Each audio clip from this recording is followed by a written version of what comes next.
আপনারা জনগণকে সাহায্য করেন, দয়া করে এগুলোকে চাকরি আকারে দেখবেন না। 9টা 5টার জিনিস এগুলো না, এগুলো মানুষের রুটি রুজি, জীবিকা, জীবন। ইন্ডাস্ট্রিকে বাঁচানোর জন্য যা যা করার সেগুলো আমরা দেখতে চাই। জাহাজ নিয়ে আসছে, এটা ভাঙতে পারবে কি পারবে না সেটার অনুমতিপত্র নিতে 3 মাস লাগে। তাহলে আপনারা ট্যাক্স পেয়ারদের কর্মচারী, যারা প্রজাতন্ত্রের কর্মচারী, আপনারা তো এই রাষ্ট্রের ক্ষতি করছেন প্রত্যেকদিন অন ডেইলি বেসিস, যেটা আপনাদেরকে অধিকার আপনাদেরকে দেওয়া হয়নি। যে ইন্ডাস্ট্রি এক্সপোর্ট ওরিয়েন্টেড, যে ইন্ডাস্ট্রি আপনাকে রেভিনিউ দেয়, যে ইন্ডাস্ট্রি আপনাকে ট্যাক্স দিচ্ছে, যে ইন্ডাস্ট্রি আপনার হাজার হাজার শ্রমিকের বেতনের এনশিওরমেন্ট করছে, এমপ্লয়মেন্ট ক্রিয়েট করছে, তাকে আপনি বাঁচানোর বদলে প্রত্যেকদিন মৃত্যুর মুখে ঠেলে দিচ্ছেন। এইটা তো একটা রাষ্ট্রের প্রজাতন্ত্রের চরিত্র হতে পারে না। আমরা এগুলোর পরিবর্তন দেখতে চাই। ইতিমধ্যে এইটার যে ছবি তুলে আমি পরিবেশ উপদেষ্টা এবং শিল্প উপদেষ্টা দুজনকে পাঠিয়েছি। দেশ জুড়ে তোলপা ওয়ালটন ফ্রিজ কিনে আপনিও হয়ে যেতে পারেন মিলেনিয়ার। এবং আমি এখন যা যা বলছি ইতিমধ্যে ওনাদেরকে আমি টেক্সট করে সেটা জানিয়েছি। বাস্তবতা হচ্ছে 24-এর গণ অভ্যুত্থান পরবর্তী আমরা যারা বাংলাদেশ 2-কে দেখতে চাচ্ছি, সেই বাংলাদেশ 2 দেখার চরিত্র আমলাতন্ত্রের মধ্যে আমরা দেখতে পাচ্ছি না, গভর্নেন্সে দেখতে পাচ্ছি না। আমরা বাংলাদেশ 1-এর থেকেও খারাপ অবস্থা দেখতে পাচ্ছি আমলাদের মধ্যে। তাই রেসপেক্টফুলি বলছি যে আপনারা আপনাদের বসদের কাছে গিয়ে সিরিয়াস কনসার্ন গুলো বলবেন। এবং আপনাদের দুজনের বক্তব্যে আমি খুবই হতাশ।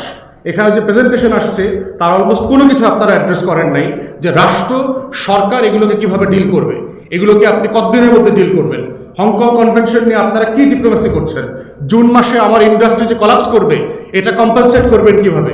যদি 20-30 হাজার শ্রমিক বেকার হয়ে যায়, ওরা তো রাস্তায় নামবে, চিটাগাংয়ে রাস্তাঘাট বন্ধ করে দেবে, ওরা চুরি ছিনতাই করবে, ডাকাতি করবে, ল এনফোর্সমেন্ট কলাপস করবে। Then how you deal with it?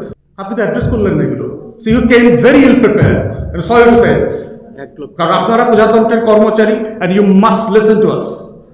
Issue হচ্ছে যে আমার কেন 200 ইন্ডাস্ট্রি পড়ে গেল, এবং অ্যাট এ টাইম আমাদের একজন কো স্পিকার বলেছেন যে আমাদের যখন কমছে তখন ভারতীয় ইন্ডাস্ট্রি বাড়ছে। What is it? পরিবেশ শুধু বাংলাদেশের এনজিওওয়ালারা বোঝে, পরিবেশ আমরা বুঝি না? আমরা বাইরে পড়াশোনা করি নাই, খালি এনজিওর টাকা পাইলে পরে পরিবেশের বোঝা যায়, সেন্স তৈরি আসে। পরিবেশ ট্রাম্প বোঝে না। না, ট্রাম্প যে কয়লার খনিগুলো আবার চালু করে দিচ্ছে, ফসিল ফুয়েল থেকে আবার ফেরত আসছে।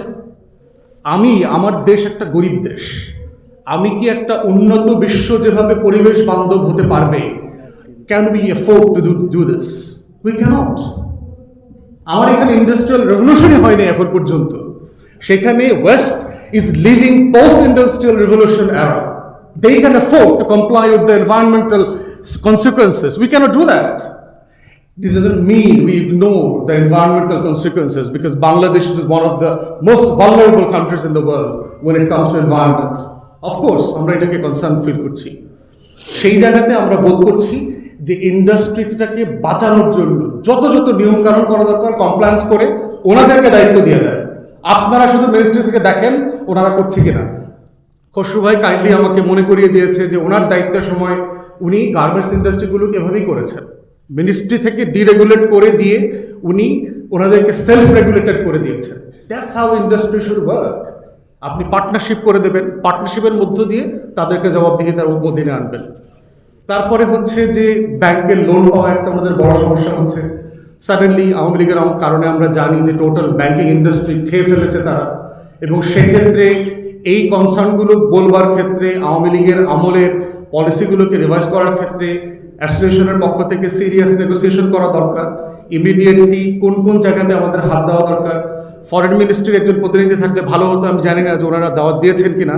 কারণ ট্রেড নেগোসিয়েশনের একটা জায়গা হচ্ছে যে শিল্প মন্ত্রণালয় আলটিমেটলি একটা ফরেন মিনিস্ট্রিকে রেফার করবে, ওখানে একটা ট্রেডের আলাদা ইউনিট আছে যারা ট্রেড রিলেটেড ডিপ্লোমেসিগুলো করবে।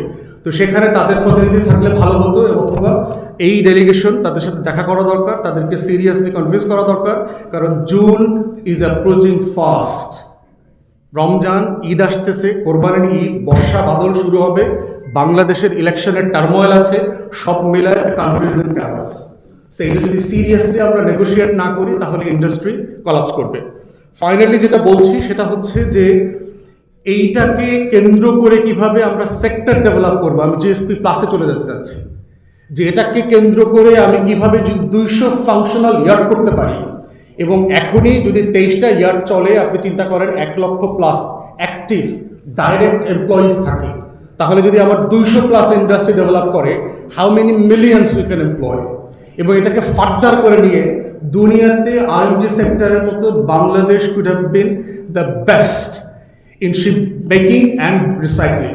এবং আমাদের এই হিস্ট্রি আছে, আপনি সেই আপনার মধ্যযুগের আমলগুলোতে দেখেন, সুলতানি আমলে, আমাদের মোগল এম্পায়ারের সময়, Bengal was the largest ship making industry hub in the world.